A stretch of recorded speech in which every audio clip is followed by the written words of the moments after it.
Hi, this is Mariah and it's day 5 today of our cycling trip, and today we are going to Soča Valley to go whitewater rafting.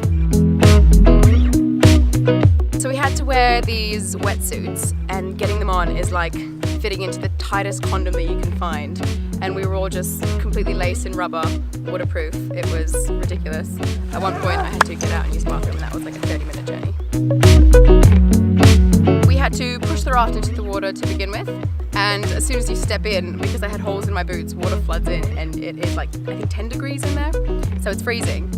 I think the rafting was a great team building exercise. Most of us did pull our weight. I don't want to name names like Rachel, but you know, in the end we all had to just synchronize, get to where we were going and pull together.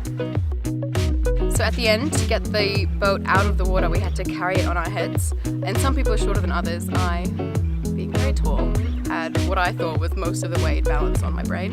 It was nice to sort of acknowledge that we had gotten through it together.